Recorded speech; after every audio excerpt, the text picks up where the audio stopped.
Assalamualaikum warahmatullahi wabarakatuh. Halo guys, selamat pagi, siang, sore, malam bagi teman-teman yang nonton konten ini. Kenalkan, nama saya Fauziana Sabila Puryanti dengan NIM 2410863003 dari Ilmu Komunikasi kelas B. Nah, I'm actually very nervous because this is my first time do like cool content like this.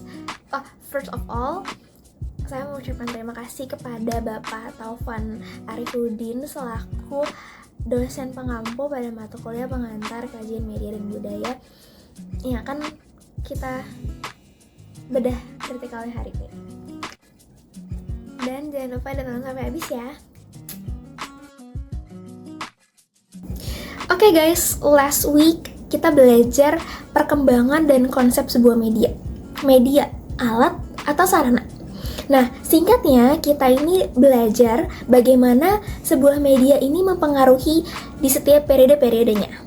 Yang pertama ada era lisan dan juga era tulisan. Simpelnya, kalau era lisan ini karena zaman dulu tuh belum ada sama sekali percetakan, jadi informasi yang dilakukan itu secara verbal. Dan itu terus sampai sekarang. Misalnya cerita dongeng, cerita tentang agama, dan lain sebagainya.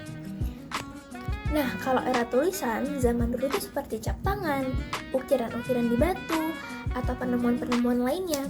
Dan ini tujuannya ya supaya pada saat periode tersebut, informasi yang diberikan itu lebih mudah dipahami oleh orang-orang pada masanya. Era cetak. Era cetak ini menjadi perubahan besar dalam sebuah komunikasi, karena dia mengubah informasi yang disebarkan hingga literasi dan juga pengetahuan dan bahkan informasi yang diberitahukan itu bisa diakses oleh lebih banyak orang. Sekarang ke era teknologi, itu dia berbeda sama era cetak. Kalau era cetak itu adalah perubahan untuk ngasih informasi, sedangkan kalau era teknologi ini menjadi sebuah interaksi antara orang-orang. Bisa dari bekerja, bisa dari bagaimana perkembangan di periode tersebut, hingga dampaknya bukan di era industri aja, tapi di era politik, era ekonomi, atau bahkan pendidikan di saat itu, bahkan mungkin sampai sekarang. Tadi kita udah belajar soal era-era historinya, sekarang kita belajar ke medianya. Pertama ada buku. Book it's of course for information, right? Information, knowledge, entertainment, and even buku ini sebenarnya udah lama banget, udah dari zaman dahulu kala, tapi dia tetap menjadi informasi yang tepat akurat gitu loh guys, karena dia juga berkembang juga kan, ada e-book sekarang. Kita ada majalah dan surat kabar, koran.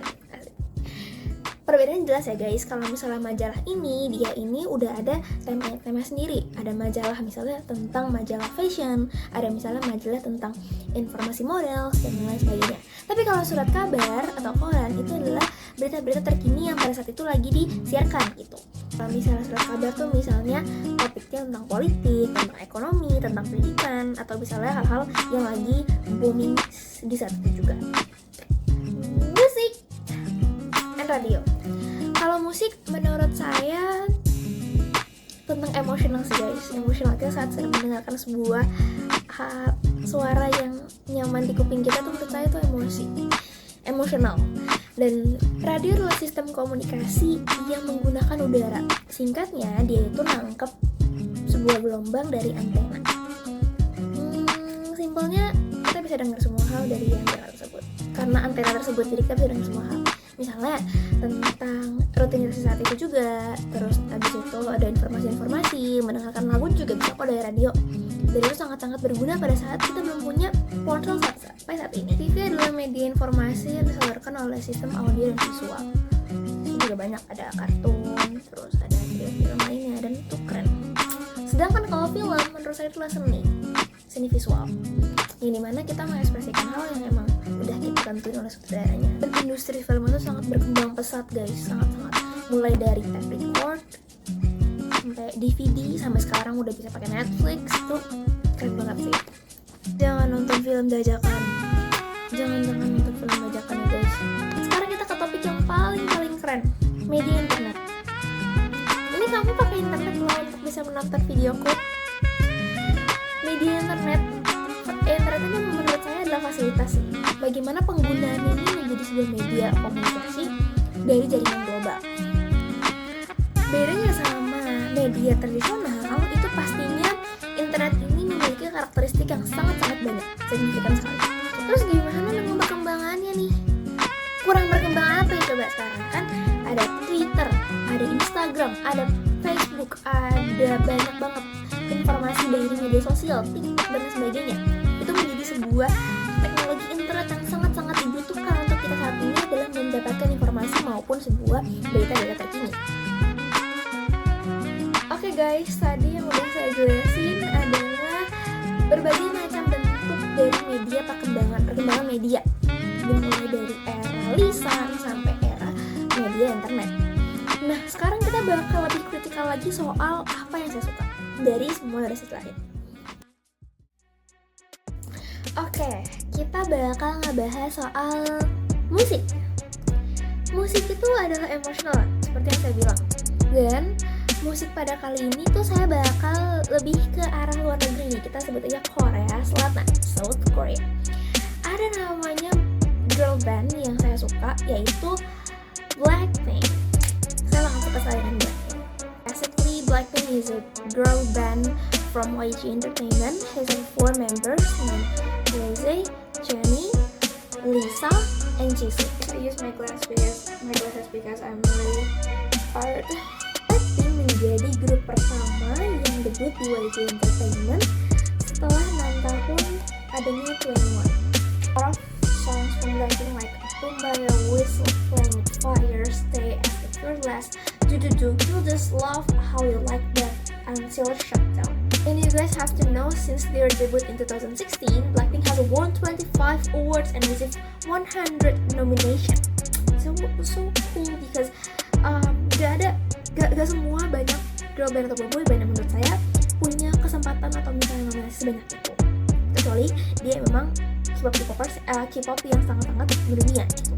Disclaimer dulu, saya mendapatkan informasi ini dari sebuah artikel analisis perang Blackpink dalam diplomasi ekonomi dan politik Korea Selatan oleh Shannon Mahadewi dari Universitas London. Di sini kita bakal gimana sih Blackpink ini berkontribusi sebagai diplomasi ekonomi dan juga politik Korea Selatan, dari dampak positif maupun dampak negatifnya. Kita bakal ngebahas 2 topik, yaitu Blackpink terhadap politik dan Blackpink terhadap ekonomi. Kalau politik, contoh konkretnya adalah ketika mantan penasihat keamanan nasional Korea Selatan Kim Sung Han mengundurkan diri akibat kegagalan dalam menyampaikan peluang diplomatik yang melibatkan Blackpink di US. Hal ini kasih tahu nih bahwa Blackpink ini memiliki pengaruh besar sehingga kebijakan pemerintah menjadi sebuah pengaruh besar di Korea Selatan. Yang kedua, ada diplomasi ekonomi dari Blackpink itu sendiri. Blackpink telah menjadi kemitraan dengan banyak mitra merek-merek internasional, misalnya Adidas, Chanel, Dior, atau bahkan Samsung yang menjadi produk asli mereka. Dan itu menjadi peningkatan bagi Korea Selatan. Blackpink berkontribusi terhadap peningkatan ekspor budaya dan banyak investasi asing ke Korea Selatan. Mereka juga sebagai duta UNFCCC, dan UNFCCC itu adalah United National Framework Convention on Climate Change, dan juga cakupan diplomasi Korea Selatan itu menggabungkan isu lingkungan dengan soft power budaya. Tapi dari ekonomi ini ada plus minus juga nih. Kalau plusnya jelas melalui musik, merchandise mereka, konser, terus juga hand signed atau lain sebagainya, itu bisa menjadi kontribusi yang signifikan dari Blackpink kepada Korea Selatan, karena mereka juga gabungan sama mereka juga menjalin hubungan kan dengan merek internasional. Itu juga menciptakan nilai tambah untuk ekonomi di Korea Selatan. Tapi kalau misalnya skandal, kontroversi yang dari anggota Blackpink itu juga menjadi merusak citra dari Korea Selatan itu sendiri. Dan oleh karena itu perlu diperhatikan juga keberlanjutan peran mereka dalam diplomasi dan ekonomi itu sendiri. Okay guys, I think it's enough for this topics, critical things. My summarize is, media ini adalah alat atau sarana. Jadi media ini bukan sebagai kita bisa tahu informasi aja, tapi kita bisa menelaah dan juga memberikan critical thinking lainnya. Dan saya berharap setelah kita mempelajari banyak hal mengenai perkembangan media, kita jadi bisa tahu bahwa media ini bukan hanya sekedar informasi aja, tapi media juga menjadi sarana yang sangat cukup membantu menjadi pengetahuan juga. Dan semoga kedepannya kita bisa lebih tahu lebih banyak mengenai media-media yang ada di dunia ini. Saya Fauzina Sabila mengucapkan terima kasih yang udah menonton sampai akhir. Mohon maaf apabila ada kesalahan ataupun penyebutan nama dan lain sebagainya. Terima kasih, sampai jumpa di lain kesempatan. Assalamualaikum warahmatullahi wabarakatuh. Just say yeah, yeah, yeah.